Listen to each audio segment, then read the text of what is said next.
வெள்ளியுமோ பெரும் பேப்புகையோ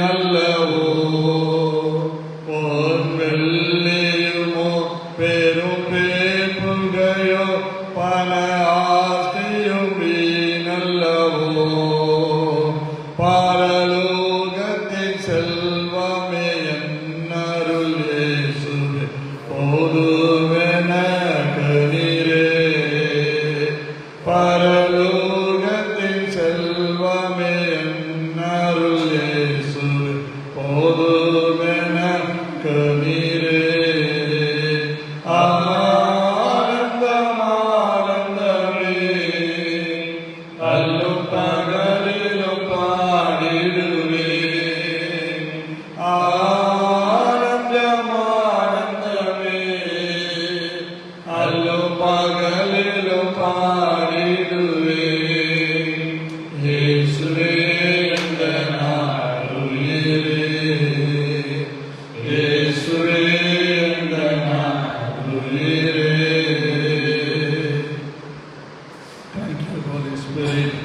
Hallelujah, hallelujah, hallelujah, hallelujah. இயேசு கிறிஸ்துவின் ரத்தம் ஜெயம், இயேசு கிறிஸ்துவின் ரத்தம் ஜெயம், இயேசு கிறிஸ்துவின் ரத்தம் ஜெயம். ஆவியானவரே உம்மை நன்றியோடு ஸ்தோத்திரிக்கிறோம். ஹalleluya, hallelujah. இயேசுவே உமக்கு நன்றி நன்றி நன்றி. ஹalleluya, hallelujah, hallelujah. ஓ ரீகபாதிரபா கராதிரபானா சந்தனமாதிரபா கரபாதிரபா ஓ ரீகபோ கராதிரமா கராதிரா. Hallelujah, hallelujah. ஓ ரீகபா சந்தனமாதிரபா கராதிரபானா. Hallelujah, ஸ்தோத்திரம் ஸ்தோத்திரம். Hallelujah, ஸ்தோத்திரம் ஸ்தோத்திரம் ஸ்தோத்திரம் ஸ்தோத்திரம். Praise the Lord, hallelujah. Ori bakara mana, ori kamandira mana. நன்றி ஆண்டவரே, உம்மை ஸ்தோத்திரிக்கிறோம். கிருபை உள்ளவரே, உம்மை ஸ்தோத்திரிக்கிறோம் ஸ்தோத்திரிக்கிறோம் ஸ்தோத்திரிக்கிறோம் ஸ்தோத்திரிக்கிறோம். ஹalleluya, hallelujah, hallelujah. நன்றி நன்றி நன்றி நன்றி நன்றி. நல்ல பிதாவே, இயேசு கிறிஸ்துவின் நாமத்தினாலே இந்த காலை வேளையிலே எங்கள் இருதயத்தின் தியானமும் எங்கள் வாயின் வார்த்தைகளும் உம்முடைய சமூகத்திலே எங்களுக்கு பிரீதியாய் இருக்கும்படியாக இயேசு கிறிஸ்துவின் நாமத்தில் ஜெபிக்கிறேன் நல்ல பிதாவே, ஆமென். அன்பான கர்த்தருடைய பிள்ளைகளே, இந்த 2வது நாள் எஸ்ராவின் உபவாச ஜபத்தின் 2வது நாள் வந்திருக்கிற உங்கள் அனைவரையும் ஆண்டவராகிய இயேசு கிறிஸ்துவின் நாமத்திலே அன்போடு கூட வாழ்த்தி நான் வரவேற்கிறேன். கர்த்தராகிய தேவன் நல்லவராயிருக்கிறார். எஸ்ராவின் புஸ்தகம் 1ஆம் அதிகாரம் 1 மற்றும் 2 வசனங்களை நாம் வாசிக்கிறேன், கேட்க கடவோம்.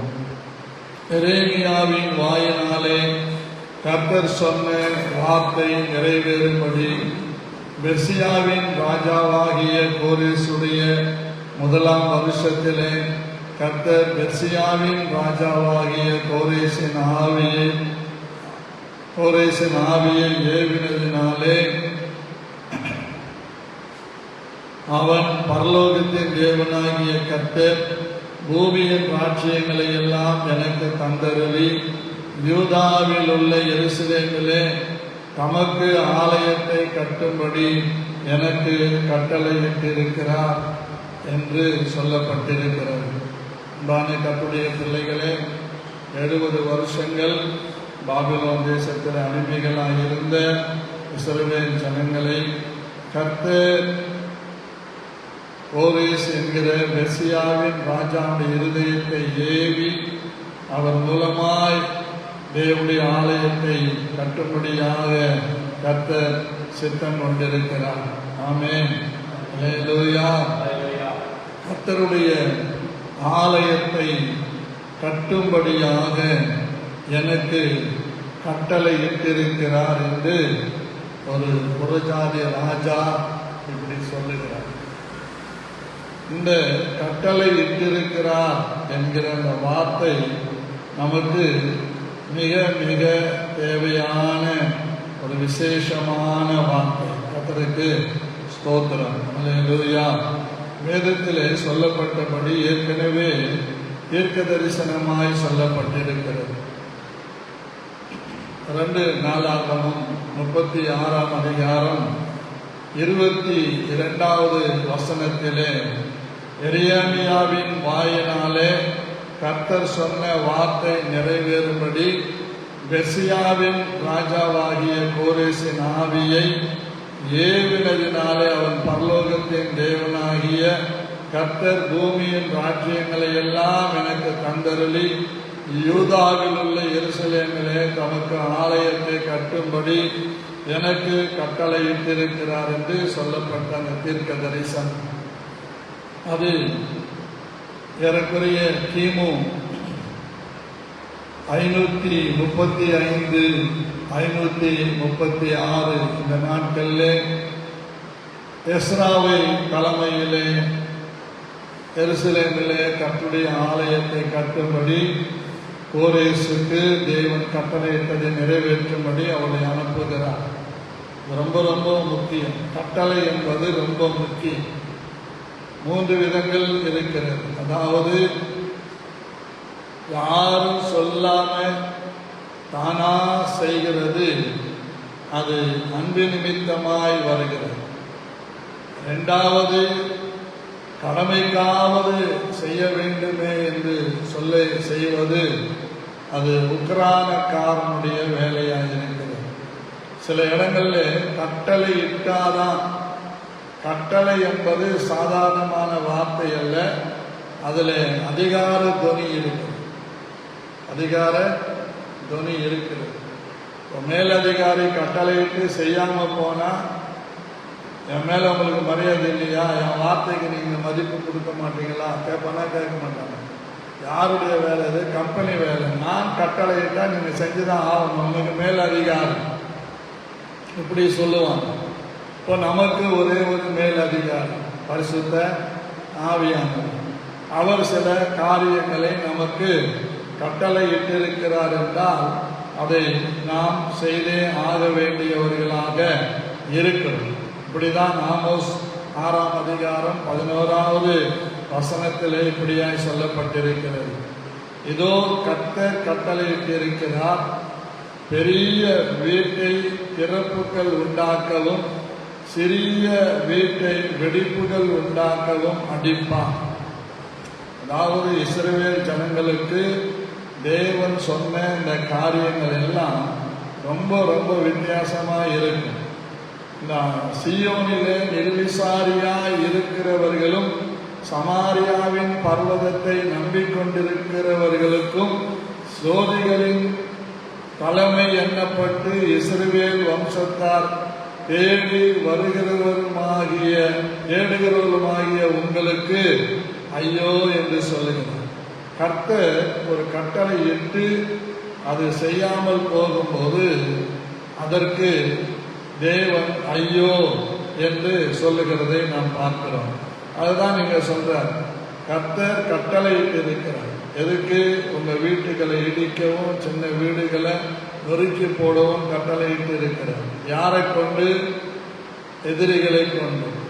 ஆனால் தேவனுடைய பிள்ளைகள் தேவனுடைய அன்பு நிமித்தம் கட்டளையை ஏற்றுக்கொண்டு செயல்படும் போது கர்த்தர் அவர்களை ஆசீர்வதிக்கிறார் என்று வேதம் சொல்லுகிறது. 1 கொரிந்தியர் 9ஆம் அதிகாரம் 14வது வசனத்தை நீங்கள் வாசித்தீர்களானால், அந்தப்படியே சுவிசேஷத்தை அறிவிக்கிறவர்களுக்கு சுவிசேஷத்தினாலே பிழைப்பு உண்டாக வேண்டும் என்று கர்த்தரும் கட்டளையிட்டிருக்கிறார். கர்த்தருக்கு ஸ்தோத்திரம்.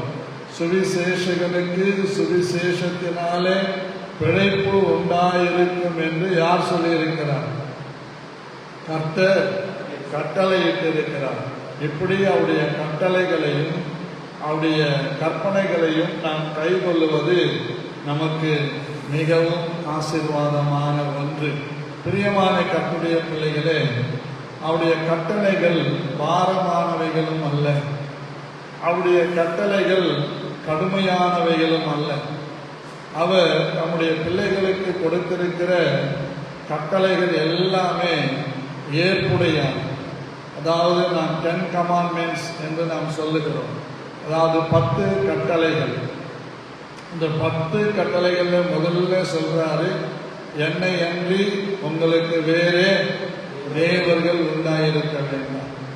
மேலே வானத்திலும் கீழே பூமியிலும் உண்டாயிருக்கிறவர்களுக்கு ஒப்பாக யாதொரு விக்கிரகத்தை ஆகிலும், சரிங்களா, யாதொரு சொரூபத்தை ஆகிலும். எங்கன்னு தேடுறீங்களா? யாத்திராகமம் 20ஆம் அதிகாரம் 5வது வசனத்திலே நீங்க படிச்சீங்கன்னா உங்களுக்கு விளங்கும். படிங்க பார்க்கலாம்.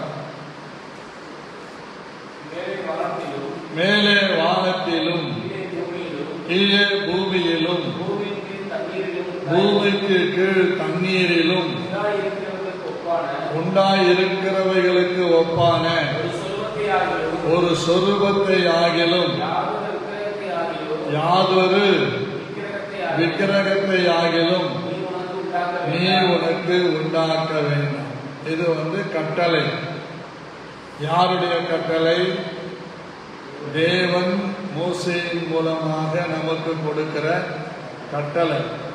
அதனால் அநேக நேரங்களில் அநேக காரியங்களை நம் விக்கிரகமாக மாற்றிவிடுகிறோம். அதற்கு ஸ்தோத்திரம். அதாவது ஒரு சினிமா நடிகனை ரட்சிக்கப்பட்ட கர்த்தருடைய பிள்ளைகள் தனக்கு ரசிகனாக அவரை தெரிந்து கொள்ளக்கூடாது. That is one of the idol worship. அது ஒரு விக்கிரக ஆராதனை. சிலர் பாருங்க, தனக்கு பிடிச்சமான ஒரு போட்டோவை பாக்கெட்டில் வச்சிருப்பாங்க, பர்ஸில் வச்சிருப்பாங்க, எடுத்து பார்த்து கொள்வாங்க.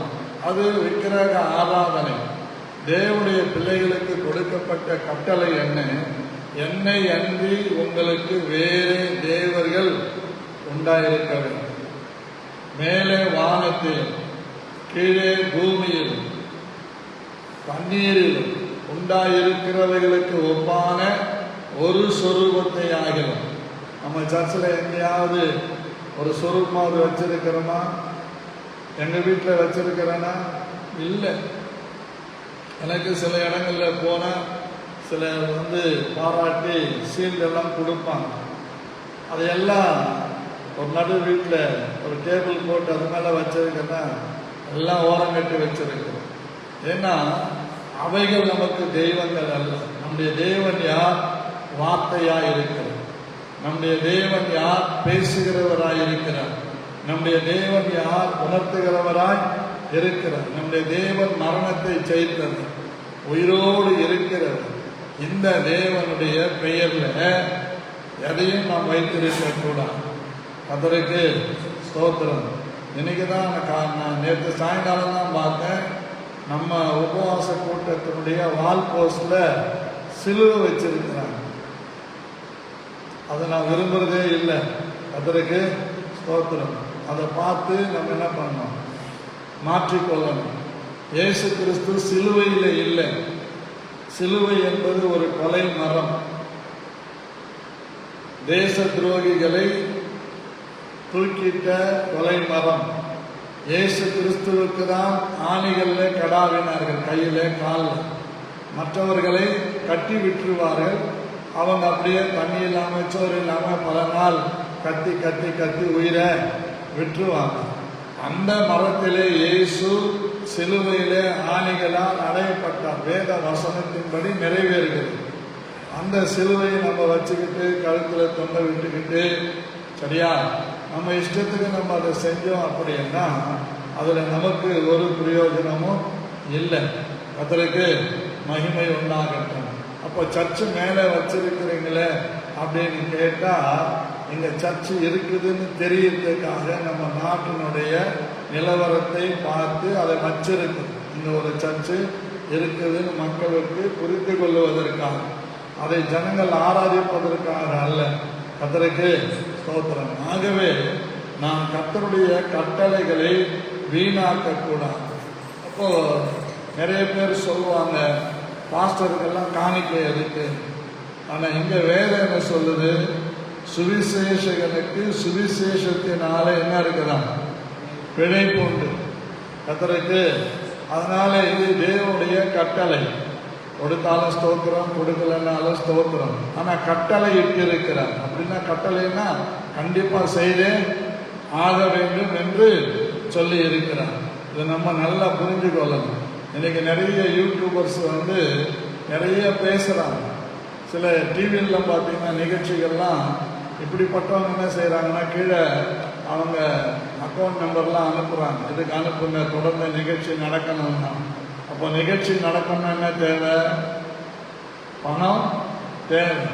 சரி, ஆவிக்குரிய கிறிஸ்தவங்க தான் அப்படி செய்கிறாங்கன்னு பார்த்தா, உலகத்தில் மற்ற சோசியல் மீடியாவில் இருக்கிறவங்களும் என்ன பண்ணுறாங்க? உங்களுக்கு விருப்பம் இருந்தால், உங்களுக்கு கொடுக்கணும்னு என்ன இருந்தால் இந்த QR கோடுக்கு நீங்கள் எதையாக அனுப்புங்க. அமையா வாங்குறான். கர்த்தருக்கு ஸ்தோத்திரம். பிரைஸ் எல்லாம் அல்லேலூயா. இப்படி நிறைய காரியங்கள் உண்டு. தேவன் நமக்கு கட்டளையிட்டு இருக்கிறவைகளை நாம் மாற்ற கூடாது. கர்த்தருக்கு ஸ்தோத்திரம். நிறைய கட்டளைகளை கொடுத்திருக்கிறார். சொல்லிட்டு அடுத்து சொல்றாரு பாருங்க, கர்த்தருடைய நாமத்தை வீணிலே வழங்காதிருப்பாயா. அப்படி வழங்குறவன ஆண்டவர் தண்டியாமல் விடுன்னு சொல்றார். எதுக்கு எடுத்தாலும் எல்லா இடத்திலேயும் அவருடைய நாமத்தை என்ன பண்ணுவாங்க? வீணில வழங்குவாங்க. சில இடங்கள்ல பாருங்க, சத்தியமாங்க இயேசுநாதர்கள் ஆணையா சொல்றாங்க. அதே கர்த்தருடைய நாமத்தை என்ன பண்றது? வீணில வழங்குறது. பைபிள் மேல சத்தியம் பண்றது, என் பிள்ளைக்கு மேல சத்தியம் பண்றது, வானத்தின் மேல சத்தியம் பண்றது. அந்த சூரியன் சாட்சியா, சந்திரன் சாட்சியா, உனக்கு நான் தாலி கட்டுறேன், இப்படி சத்தியம் பண்றது. யார் சாட்சியம் தேவையில்லை. அதற்கு ஸ்தோத்திரம். தாலி கட்டுறதுக்கு யார் சாட்சியம் தேவையில்லை. ஒருத்தர் விரும்பினாங்க, கட்டிக்கிறாங்க. ஆனால் நம்ம என்ன சொல்றோம்? அவர்கள் சொன்ன அறிக்கையை நாம் கேட்டோம், பரலோகம் கேட்டது, ஆகவே இன்னாரை ஏற்றுக்கொள்ளுவார், இப்படியெல்லாம் சொல்றோம். அதற்கு ஸ்தோத்திரம். பிரைஸ்லாம். ஆதாமுக்கும் ஏவாளுக்கும் யாரும் தாலி எடுத்து கொடுத்து என்ன பண்ணல? கட்டளை. அதற்கு ஸ்தோத்திரம். அல்லேலூயா. ஆபிரகாம் சாராளுக்கு தாலி கட்டி இருக்கிறானா? இல்லை. ரெபேக்காளுக்கு ஈசாக்கு தாலி கட்டி இருக்கிறானா? இல்லை. யாக்கோபு லேயாளுக்கு தாலி கட்டி இருக்கிறானா? இல்லை. நம்ம இந்த நாட்டினுடைய கல்ச்சர் என்ற ஒன்றை வைத்துக்கொண்டு நம்ம என்ன பண்ணோம்? வேத வசனம் தான் நமக்கு ரொம்ப ரொம்ப முக்கியம். என்ன எபிரேயர் 4:12 இப்படியாய் சொல்லி இருக்கிறதை நாம் பார்க்கலாம். வாசிக்க எடுத்த எபிரேயர் 4:12. தேவனுடைய வார்த்தையானது ஜீவனும் வல்லமையும் உள்ளதாயும் இருபுறமும் கருக்குள்ள எந்த பட்டயத்திலும் கருக்கானதாயும் ஆத்மாவையும் ஆவியையும் கணுக்களையும் ஊனையும் பிரிக்கத்தக்கதாக உருவ குத்துகிறதுமாய் இருக்கிறது. இருதயத்தின் நினைவுகளையும் யோசனைகளையும் வகையறுக்கிறதுமாய் இருக்கிறது. கர்த்தருக்கு ஸ்தோத்திரம். அவருடைய வசனம் அப்படிப்பட்டது. ஆமென். அல்லேலூயா. இது கட்டளை. வசனத்தை அடிப்படையிலே நம்முடைய வாழ்க்கையை அமைத்துக் கொள்ளும் போது அதுக்கு வேதம் நமக்கு கொடுக்கிற பெயர் என்ன தெரியுமா? புத்தியுள்ளவன் கற்பாறையின் மேலே தன் வீட்டை கட்டுகிறான், புத்தி இல்லாதவன் மணலிலே தன் வீட்டை கட்டுகிறான் என்று மத்தேயு 7ஆம் அதிகாரத்திலே படிக்க முடியும். ஆகவே புத்தி உள்ளவங்க புத்தி இல்லாதவங்களுக்கு ஒரு வித்தியாசத்தை ஆண்டவர் அங்கே காண்பிக்கிறார். அதே போலவே மத்தேயு 25ஆம் அதிகாரத்தில் புத்தியுள்ள கன்னிகைகள், புத்தி இல்லாத கன்னிகைகள். புத்தியுள்ள கன்னிகைகள் அவர்கள் எண்ணெயும் எடுத்துக் கொண்டார்கள், தீவட்டிகளையும் எடுத்துக் கொண்டார்கள், மலவாளனை தரிசிக்க புறப்பட்டார்கள். இது கட்டளை. புத்தி இல்லாதவர்கள் என்ன செஞ்சாங்க? தீவட்டிகளை மாத்திரம் எடுத்து கொண்டாங்க. இவங்க புத்தி இல்லாத, இவங்க தான் சொல்லுவாங்க, நாங்கள் ஆதியில இருந்து பரம்பரையா யாரு கிறிஸ்தவங்க. ஆனா என்ன இருக்காது, தீவெட்டி இருக்கும், எடுத்து கொண்டு போவாங்க. ஆனா எண்ணெயை கூட என்ன பண்ண மாட்டாங்க, கொண்டு போக மாட்டாங்க. இன்னைக்கு நிறைய சபைகள்ல எண்ணெய் இல்லாத சபைகள் இருக்கிறது. எண்ணெய் இல்லாத விசுவாசிகள் நிறைய பேர் வாழ்ந்து கொண்டிருக்கிறாங்க. ஆனால் இந்த கடைசி நாட்கள்ல நம்முடைய தீவெட்டிகள் எரிகிறதாகவும் அவைகள் தொடர்ந்து எரிந்து கொண்டே இருக்கத்தக்கதாக எண்ணெயை பெற்றுக்கொண்டவர்களாகவும் இருக்க வேதம் நம்மை அழைக்கிறது. கர்த்தருக்கு ஸ்தோத்திரம் உண்டாவதாக. இந்த கோரேஸ் தேவனுடைய ஆலயத்தை கட்ட தேவனால் கட்டளையிடப்பட்டதை தம்முடைய ஆசாரியர்களை கொண்டு, தீர்க்கதரிசிகளை கொண்டு அந்த தேசத்திலே அடிமைத்தனத்திலிருந்து யாவரையும் விடுதலையாக்கி கர்த்தருடைய ஆலயத்தை கட்டும்படியாக அனுப்புகிறதை பார்க்கிறோம். அதுக்கு தேவையான எல்லாவற்றையும் அந்த ராஜா கொடுத்து அனுப்புகிறது. அதற்கு ஸ்தோத்திரம். அப்போ ஒரு மனிதன், புறஜாதி மனிதன் கர்த்தருடைய கட்டளையை நிறைவேற்றுவதற்கு தன்னை ஒப்பு கொடுத்திருக்க முடியுமானால், தேவனுடைய பிள்ளைகளாகிய நாம் எவ்வளவாய் நாம் ஒப்பு கொடுக்கப்பட வேண்டும். சில கட்டளைகள் எல்லாம் வேதத்தில் இருக்கிறது.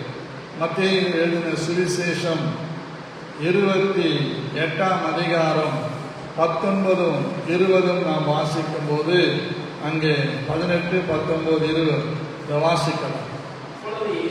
அப்பொழுது இயேசு அவர்களை நோக்கி, வானத்திலும் பூமியிலும் சகல அதிகாரமும் எனக்கு கொடுக்கப்பட்டிருக்கிறது. ஆகையால் நீங்கள் புறப்பட்டு போய் சகல ஜாதிகளையும் சீஷராக்கி பிதா குமாரன் பரிசுத்த ஆவியின் நாமத்திலே அவர்களுக்கு ஞானஸ்நானம் கொடுத்து, நான் உங்களுக்கு கட்டளையிட்ட யாவையும் அவர்கள் கை கொள்ளும்படி அவர்களுக்கு உபதேசம் பண்ணுங்கள். இதோ உலகத்தின் முடிவு பரியந்தம் சகல நாட்களிலும் நான் உங்களுடனே கூட இருக்கிறேன் என்றார். கர்த்தருக்கு ஸ்தோத்திரம்.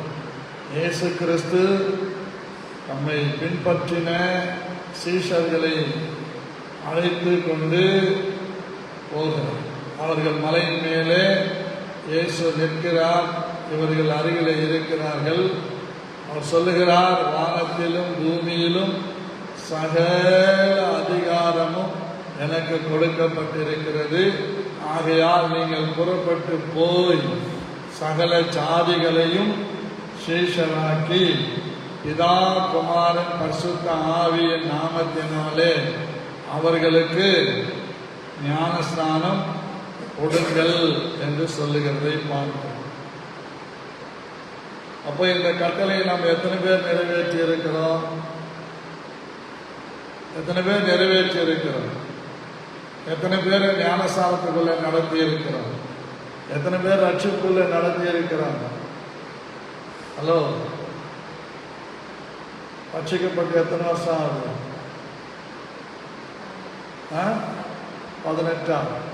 18 வருஷங்கள் ஆகும். அதற்கு ஸ்தோத்திரம். 10 மாசத்துக்கு ஒரு பிள்ளையை பெற்றெடுத்தா கூட 18 வருஷங்களுக்கு எத்தனை பிள்ளைங்களை பெற்றெடுத்திருக்கணும்? 18 பிள்ளைங்களை பெற்றெடுத்திருக்கணும். செஞ்சிருக்கிறோமா? சார் 2 வருஷத்துக்கு ஒரு பிள்ளை கூட வச்சுக்கோங்க, இல்லை 3 வருஷத்துக்கு ஒரு பிள்ளை கூட வச்சுக்கோங்க. 3 6 18. அதற்கு ஸ்தோத்திரம். அப்போ 6 பேரையாவது ரட்சிப்புக்குள்ள கொண்டு வந்திருக்கணும். நடந்திருக்குதா? இல்லை. ஆனால் நமக்கு பேர் என்ன? சீஷர்கள், இயேசுவின் பிள்ளைகள். ஏன்னா நமக்கு ஒரு அச்சம், நம்ம போய் சொன்னால் அவங்கெல்லாம் கேட்பாங்களா? கேட்குறாங்களோ கேட்கலையோ, அறிவிக்க வேண்டுவது கட்டளை. வானத்திலும் பூமியிலும் எனக்கு சகல அதிகாரமும் கொடுக்கப்பட்டிருக்கிறது, ஆகையால் நீங்கள் புறப்பட்டு போய். நம்ம புறப்பட்டு போக மாட்டோம். நம்ம இருக்கிற இடத்துல இருந்துக்கிட்டு அதை ஆகலாம் செய்வோம். அதற்கு ஸ்தோத்திரம். சில நேரங்களில் ரட்சிக்கப்பட்டு வந்ததையும் நம்ம என்ன பண்ணுறோம், அவங்களோட அன்பாக இருக்க முடியாமல், ஐக்கியமாக இருக்க முடியாமல், உலக பிரகாரமான காரியம். சிலர் பாருங்க, பிரிந்து போனவர்கள் எப்படி போயிருக்கிறாங்கன்னா, அவனுடைய சொந்த காரியங்களுக்கு பிரச்சனை ஏற்பட்ட போது தான் போகிறாங்க. அதற்கு ஸ்தோத்திரம். சிலுவையில் அறையப்பட்டோ, சுவிசேஷத்துக்காக அடி வாங்கியோ, இயேசு கிறிஸ்துவை அறிகிற அறிவுக்காக பாதிக்கப்பட்டோ போறதில்லை. அதற்கு ஸ்தோத்திரம். எங்களுக்கு மரியாதை இல்லை, எங்களை மதிக்கலை. ஏன்னா இது கட்சி கிடையாது, இது இயேசு கிறிஸ்துவின் சரீரமாகிய சபை. அவர் ரத்தத்தினாலே மீட்டு கொள்ளப்பட்ட சபை. ஒரு ஆத்மாவையும் நாம் என்ன பண்ணக்கூடாது, விட்டுற கூடாது. நம்ம அங்கே எனக்கு மரியாதை கிடைக்கல, அதற்கு ஸ்தோத்திரம், என் பேருக்கு முன்னாடி பிரதர்னு போடல, சிஸ்டர்னு போடல, இப்படி சில வாக்குவாதங்கள். இவை எல்லாம் என்ன செய்யுதுன்னா, நம்முடைய சொந்த மாம்சத்தின் கிரியைகளை வெளிப்படுத்துகிறது தவிர வேற ஒன்றும் இல்லை. இன்னைய வரைக்கும் எங்கள் வச்சுக்குள் நடத்துனவங்க எல்லாருமே பிரதர் டைட்டஸ் அப்படின்னு என்னை கூப்பிட்டதே இல்லை. உரிமையாக கூப்பிடுவாங்க டைட்டஸ்ன்னு சொல்லி. அதற்கு ஸ்தோத்திரம். யாருக்காவது அறிமுகப்படுத்தும் போது சொல்லுவாங்க, நம்ம டைட்டஸ், இவர் தான் டைட்டஸ்ன்னு அறிமுகப்படுத்துவாங்க. அதற்கு ஸ்தோத்திரம். நம்ம கூட்டங்களில் மாத்திரம்னா ஊழியக்காரங்க பிரசங்கத்துக்கு அறிமுகப்படுத்தும் போது ரெவரண்ட் டைட்டஸ் என்ன சொல்லுவாங்க, டாக்டர், பிஷப், கலெக்டர் இப்படியெல்லாம் சொல்லி அறிமுகப்படுத்தி அவர் மேலே ஒரு சால்வையை போட்டு பிரசங்கம் பண்ண வைப்பாங்க. பிரசங்கத்தில் ஒன்றுமே இருக்காது, சாரம் இருக்காது. அப்புறம் அதாவது விளம்பர மோகத்தில் தான் இன்னைக்கு ஊழியங்கள் நடக்கிறது, சபைகள் நடக்கிறது, இவையெல்லாம் நடக்கிறது. ஆனால் தேவனை அறிகிற அறிவிலே நடத்துகிறது கொஞ்சம் பேர் தான். ஆனால் ஆண்டவர் எதை மகிமைப்படுத்தி இருக்கிறார்? சங்கீதம் 138:4 நீங்கள் வாசிப்பீர்களானால், 3-4 இந்த 2 வசனங்களை நீங்கள் படிப்பீர்களானால் அங்கே ஒரு வித்தியாசமான ஒரு காரியத்தை நாம் காண முடியும். வாசிங்க. என்னப்பா? நான் கூப்பிட்ட நாளிலே எனக்கு மறு உத்தரவு அருளினி, என் ஆத்மாவிலே பலன் தந்து என்னை தைரியப்படுத்தினீர். கர்த்தாவே, பூமியின் ராஜாக்கள் எல்லாரும் உம்முடைய வாயின் வார்த்தைகளை கேட்கும்போது துதிப்பார்கள், உம்மை துதிப்பார்கள். அப்புறம் கர்த்தரின் மகிமை பெரிதாய் இருப்பதினால் அவருடைய கர்த்தரின் மகிமையை பாடுவார்கள். எத்தனை சங்கீதம் படிச்சுன்னு இருக்கிற? என்னப்பா? 138. இப்ப 2வது வசனத்தை படிங்க. உமது பரிசுத்த ஆலயத்திற்கு நேராக நான் பணிந்து உம்முடைய உண்மை நிமித்தமும் கிருபை நிமித்தமும் உம்முடைய நாமத்தை துதிப்பேன். உம்முடைய சகல பிரஸ்தாபத்தை பார்க்கிலும் உம்முடைய வார்த்தையை மகிமைப்படுத்தி இருக்கிறீர். எதை மகிமைப்படுத்தி இருக்கிறார்?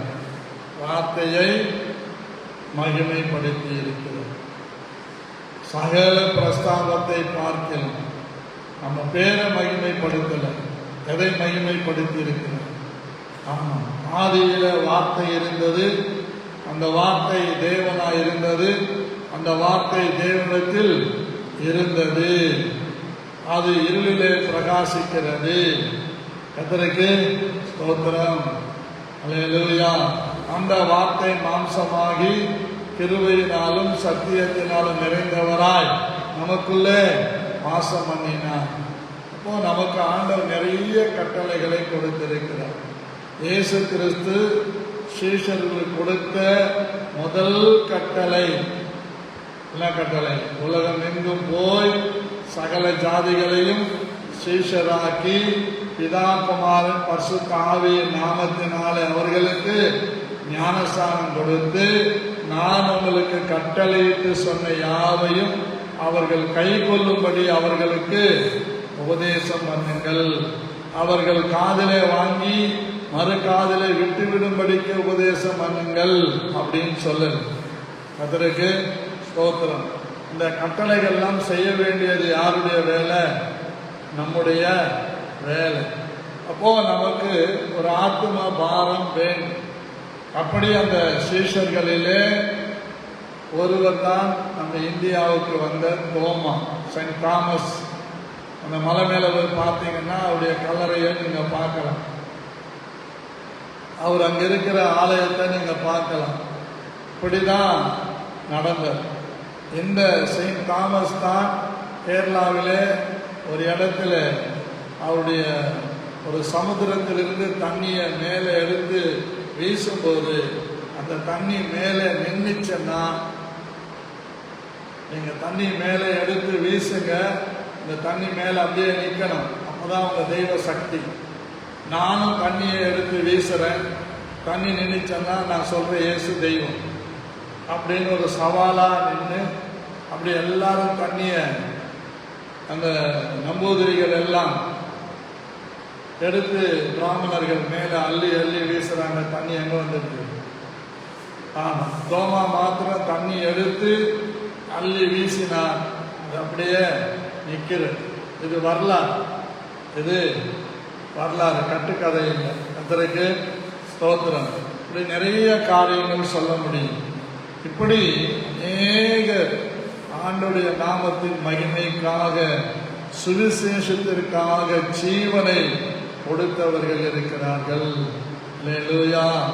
கர்த்தருக்கு ஸ்தோத்திரம். இயேசுவை குறித்து அறிவிக்கிறது கட்டளை. ஒரு நாள் போய் டாக்ஸ் கொடுத்தவொடனே அங்கே எதிர்ப்பு வந்தவொடனே அதுக்கப்புறம் என்ன பண்றோம்? நிறுத்திடுறோம்.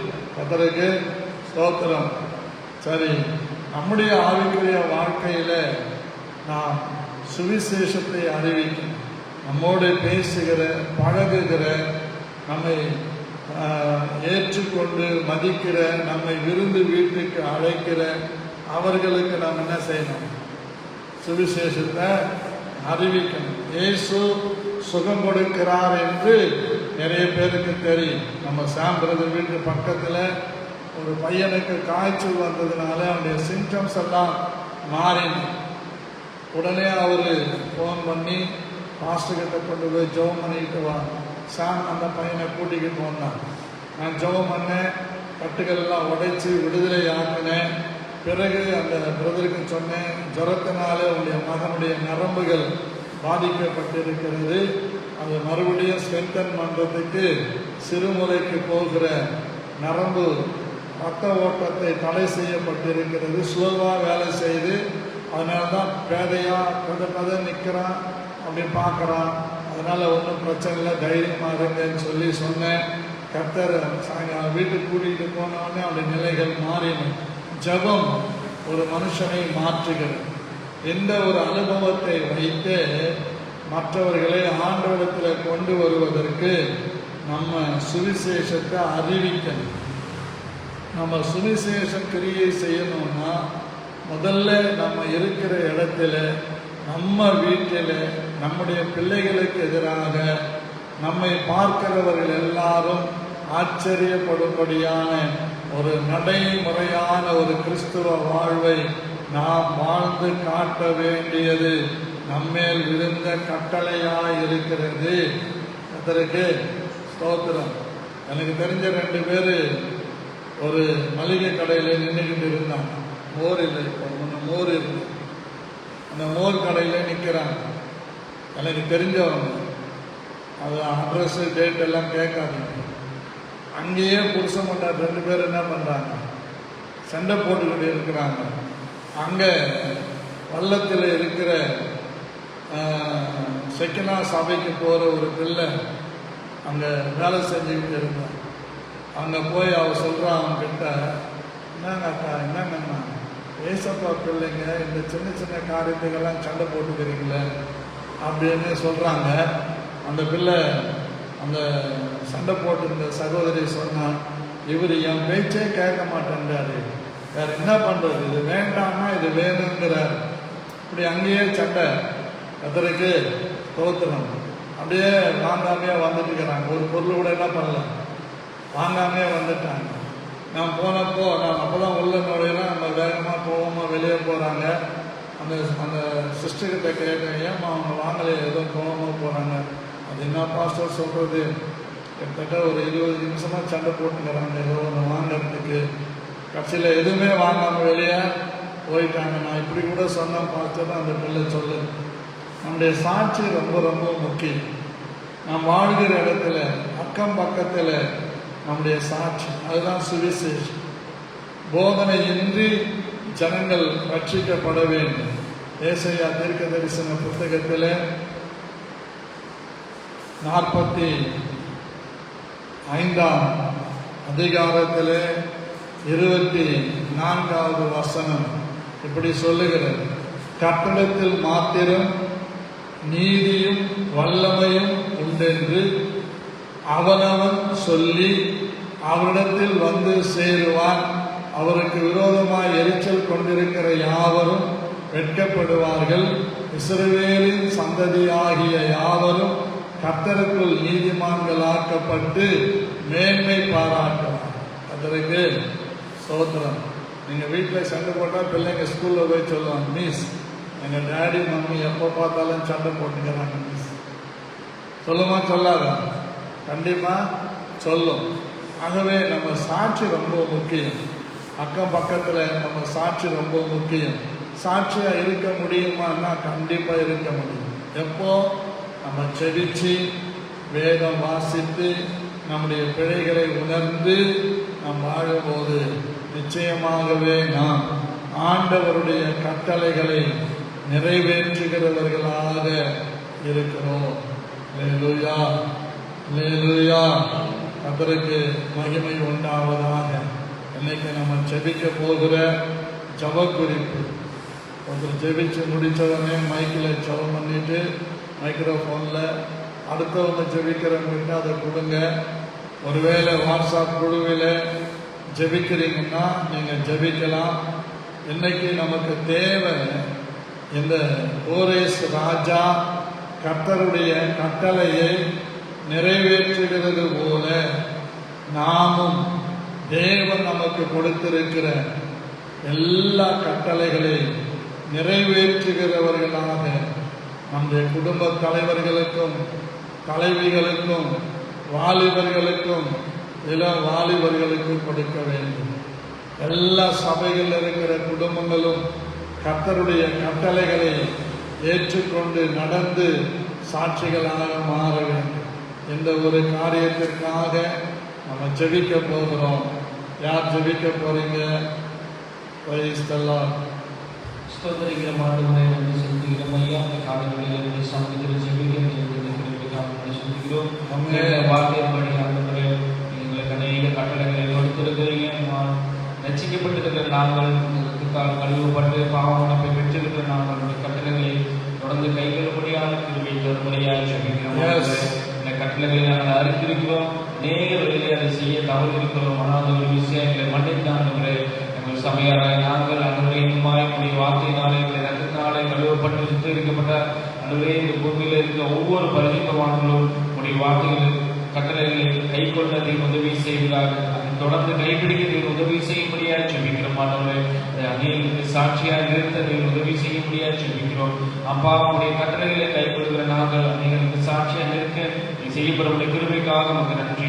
எந்த சூழ்நிலையிலும் ஆண்டவரே, எப்பேற்பட்ட காரியங்கள் இருந்தாலும் உடைய கட்டளைகளை விட்டு விலகாதபடியான ஒரு கிருபையும் ஒரு வைராயத்தையும் ஒவ்வொருவருக்கும் செய்யப்படும் கிருபைக்காக உமக்கு நன்றி. இயேசு கிறிஸ்துவின் நாமத்தில் ஜெபிக்கிறோம் நல்ல பிதாவே. ஆமென். கர்த்தர் ஜெபத்தை கேட்டு அப்படியே செய்கிறபடியா நாம் கர்த்தரை ஸ்தோத்திரம் பண்ணுவோம். ஸ்தோத்திரம் ஸ்தோத்திரம் ஸ்தோத்திரம். இன்னைக்கு ஆண்டவர் நம்முடைய தேசத்திலே சுவிசேஷத்திற்கு இருக்கிற தடைகளை கர்த்தர் மாற்றி, இந்த தடைகள் என்ற பெயரில் நாம் சுவிசேஷம் அறிவிக்காமல் இருக்க முடியாது. நாம் சுவிசேஷம் அறிவித்து கொண்டே இருக்க வேண்டும். எப்படி அறிவிக்க முடியும் என்றால், உங்கள் வீட்டிலே பிறந்த நாள் வருகிறது என்றால் அதை ஒரு நற்செய்தி கூட்டமாக உறவுகள் எல்லாரையும் வரவழைத்து ஒரு நற்செய்தி கூட்டமாக நடத்தி அப்படி சுவிசேஷத்தை பண்ண முடியும், அறிவிக்க முடியும். நமக்கு வீட்டில் வெளியில் நம்முடைய நினைவு நாள்கள், மரித்தவருடைய நினைவு நாள்கள் வருகிறது என்றால் அதையும் சுவிசேஷத்தை அறிவிக்க நாம் பயன்படுத்த முடியும். இப்படி திருமண நாள் வருகிறது என்றால் அந்த நாட்களை நாம் சுவிசேஷ நாட்களாக நாம் பயன்படுத்த முடியும். கர்த்தருக்கு ஸ்தோத்திரம். எப்படியெல்லாம் சுவிசேஷத்தை அறிவிக்க முடியுமோ அப்படியெல்லாம் அறிவிக்க சபையானது ஆயத்தமாக வேண்டும். எந்த சாக்கு போக்கும் சொல்லக்கூடாது. கர்த்தருக்கு ஸ்தோத்திரம். அப்படி நம்ம செய்யணும். அப்படி செய்யும் போது நிச்சயமாகவே இயேசுவை அறிவிக்கிறதற்கு ஒரு வாய்ப்பு. நம்மோடு பழகுகிற, நம்மோடு இருக்கிறவர்களை நாம் அழைத்து அவர்களுக்கு ஆண்டவரை குறித்து சொல்லும்போது அவர்கள் மிகுந்த ரட்சிப்பை அடைவார்கள். நான் எங்கே போனாலும் என்னை வாழ்த்து செய்தி கொடுக்க சொல்லுவாங்க. நான் கொடுக்க மாட்டேன். சுவிசேஷம் அறிவித்து என் சாட்சியை சொல்லி இயேசுதான் மெய்யான தெய்வம் என்று வந்தவர்களுக்கு அறிவிப்பேன். கர்த்தருக்கு ஸ்தோத்திரம். அல்லேலூயா. ஆகவே நம்முடைய திருச்சபைகள் இன்றைக்கு சுவிசேஷத்துக்கு இருக்கிற தடைகள் மாறவும், நம்முடைய திருச்சபைகள் ஆண்டவருக்கு மகிமையாக சுவிசேஷத்தை அறிவிக்கிறவர்களாக ஒவ்வொரு குடும்பமும் மாறும்படியாக அதற்காக ஒருவர் ஜெபிக்கலாம். குரூப்ல இருக்கிறவங்க யாராவது ஜெபிக்கிறீங்களா?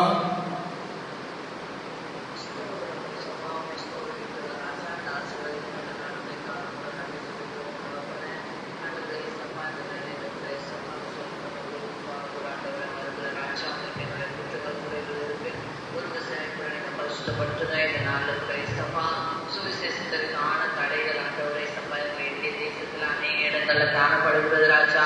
ஆண்டவரே இயேசப்பா, பகிரங்கமாய் வெளியில் ஆண்டவரை வைத்து மீட்டிங் வைத்து ஆண்டவரே இயேசப்பா இப்பொழுதெல்லாம் சுவிசேஷம் அறிவிக்கப்பட முடியவில்லை ராஜா. இந்த கட்டுகள் ஆண்டவரே இயேசப்பா ஸ்தோத்திரம். ஆண்டவரே இயேசப்பா, எங்களுடைய இந்திய சுதந்திர நாடானது ஆண்டவரே எல்லாத்திற்கும் ஆண்டவரே சுதந்திரமாய் இருக்கிறது தகப்பனே. ஆண்டவரே உங்களுடைய வார்த்தை ஆண்டவரை பிரசங்கிக்கிறதுக்கு தடையாய் இருக்கிற எல்லா தடைகளையும் கர்த்தர் நீங்க எடுத்து போடும்படியாய் கூட சொல்லிக்கிற ராஜா. அரசாங்கம் கட்டளையிட்டிருந்தாலும் ஆண்டவரே இயேசப்பா, இந்த உள்ளூர்ல இருக்கிறவங்க ஆண்டவரே இயேசப்பா ஸ்தோத்திரம். ஆண்டவரே அந்த அரசியல்ல இருக்கிறவங்க ஆண்டவரே இதற்கு தடையாய் இருக்கிறாங்க தகப்பனே. ஆண்டவரே இயேசப்பா, இந்த தடைகள் எல்லாவற்றையும் ஆண்டவரே நீங்க தகர்த்து போடும்படியாய் கூட சொல்லிக்கிற ராஜா. ஆண்டவரே பவுல் சொன்னது போல சமயம் வாய்த்தாலும் வாய்க்காவிட்டாலும் திருவசனமாகி ஆண்டவரே இயேசப்பா உடைய பிரசனத்தை அறிவிக்கிறதுக்கு ஆண்டவரே எந்த ஒரு காரணமும் சொல்லக்கூடாது என்று ஆண்டவரே, அதே போல ஆண்டவரே இயேசப்பா நாங்கள் ஒவ்வொருத்தரும் குடும்பமாய் சுவிசேஷம் அறிவிக்கிறவர்களாக ஆண்டவரே எங்களுடைய வீட்டில் ஆண்டவரே இயேசப்பா விசேஷங்களிலும் கர்த்தாவே இயேசப்பா ஸ்தோத்திரம் ஆண்டவரே நினைவு நாட்களிலும் ஆண்டவரே அந்த நாட்கள்ல ஆண்டவரே குடும்பங்கள்ல வைத்து சுவிசேஷங்கள் அறிவிக்க ஆண்டவரே இயேசப்பா நீங்க உதவி செய்யுங்க. ஆண்டவரே இயேசப்பா விசேஷ நாட்களை நாங்கள் ஆண்டவரே சுவிசேஷத்திற்குரிய நாட்களாக ஆண்டவரை பயன்படுத்தி கொள்ள என் தேவன் நீங்க உதவி செய்யுங்க ராஜா.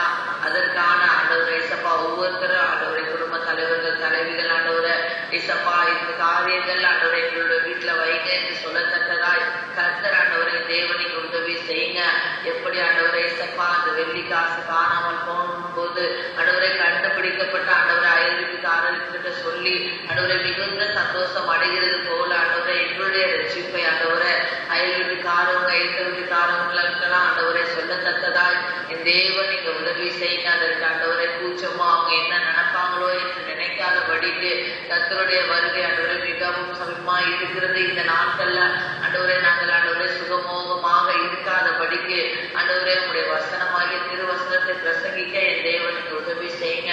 இதற்குள்ள தடைகள் எல்லாவற்றையும் ஆண்டவரே மனுஷீக தடைகள் எல்லாவற்றையும் ஆண்டவரே இயேசப்பா ஸ்தோத்திரம் ஆண்டவரே சாத்தானுடைய தந்திரங்கள் எல்லாவற்றையும் கர்த்தர் வேறெடுத்து போடும்படியாக சொல்லிக்கிறார் ராஜா.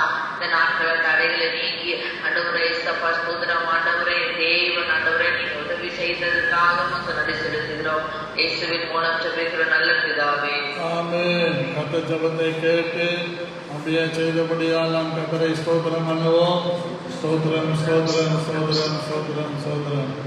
அடுத்து தொடர்ந்து இந்த 40 நாட்களும் நம்முடைய ஜனங்கள் வரவும் வேதத்தின் மகத்துவங்களை கற்றுக்கொண்டு தேசத்திற்காக ஜெபிக்கவும் தேவன் கிருபை தரும்படியாக ஒரு சத்தத்தை உயர்த்தி நம்ம ஜெபிக்கலாம்.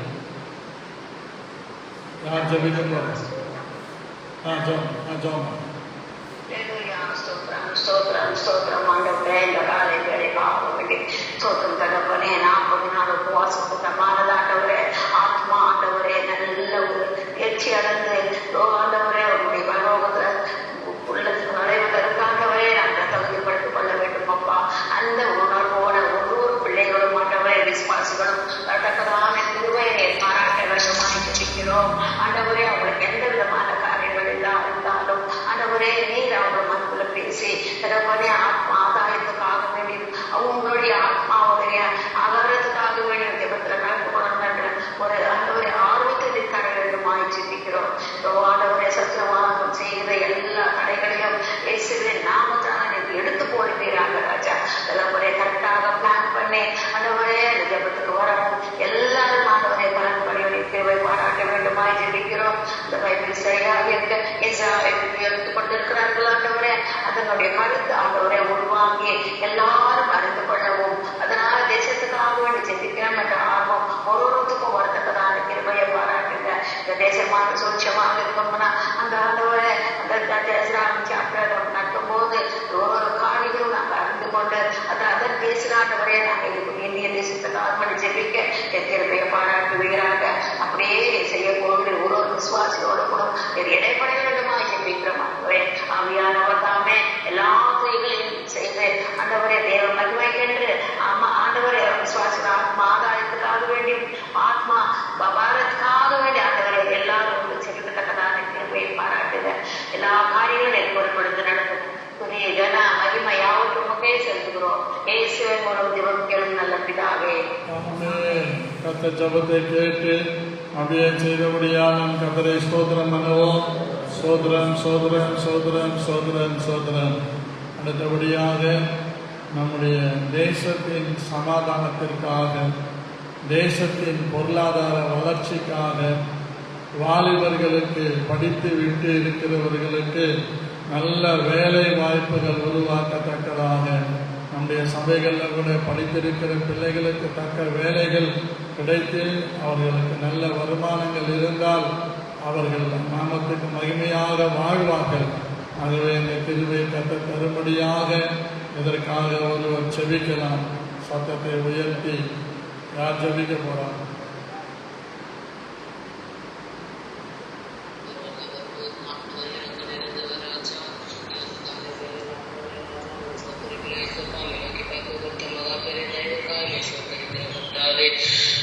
சோதரிக்கிற ராஜா என் தேசத்திற்காக அன்பே ராஜா நாங்கள் நின்று செபிக்க வந்திருக்கிறோம் ராஜா. ஒரு விவசாய தகுதிப்படுத்துங்க இயேசுப்பா.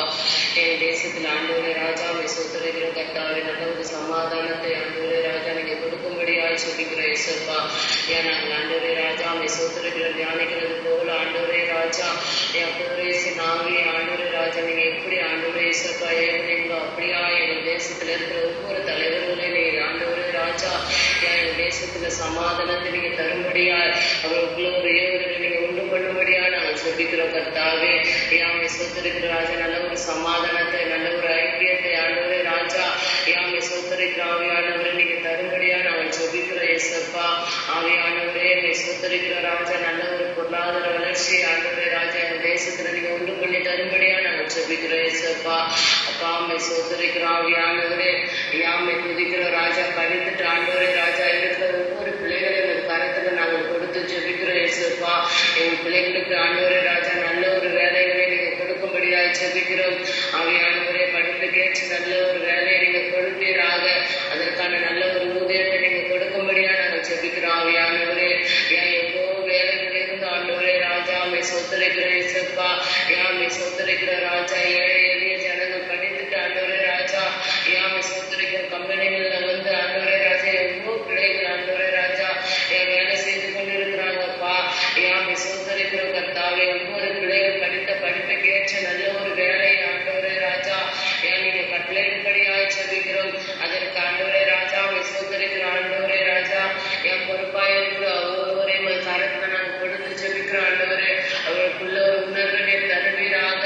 இசப்பா மெசோதரிக்கிற ராஜா கல்வியை எப்படி ஆண்டவரே ராஜா முக்கியப்படுத்துகிறார்களோ அப்படியா ஆண்டவரே ராஜா படித்து இருக்கிற ஒவ்வொரு பட்டதாரி பிள்ளைகளுக்கும் ஏன் நல்ல ஒரு வேலைகளை கட்டளையிடும்படியாக ஜெபிக்கிறோம் கர்த்தாவே. ஒவ்வொரு பிள்ளைகளுக்கும் ஆண்டவரே ராஜா நல்ல ஒரு கவர்மெண்ட் ஜாப்கள் கிடைக்கும். அதற்கான ஆண்டவரே ராஜா மெசோதரிக்கிற நல்ல ஊதியங்கள் கிடைக்கும். என் உதவி செய்வீராக.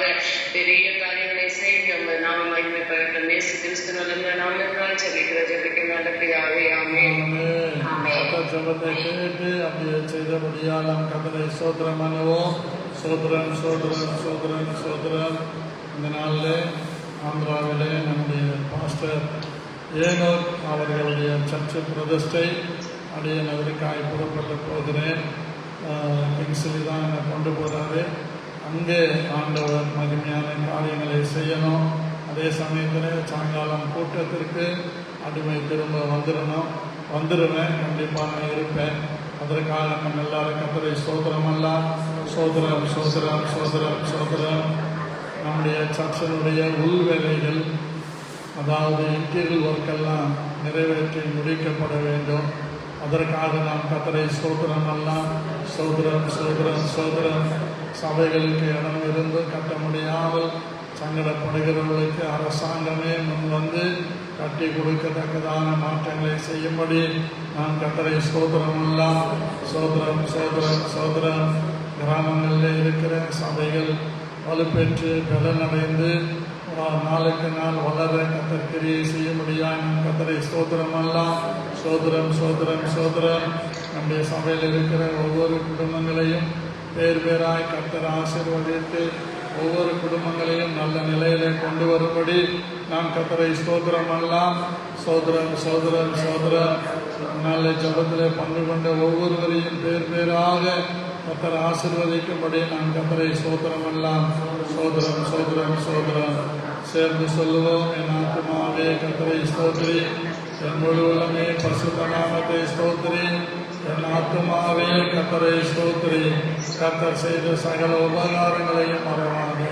ஆமென். கர்த்தர் உங்கள் ஒவ்வொருவரையும் ஆசீர்வதிப்பார்.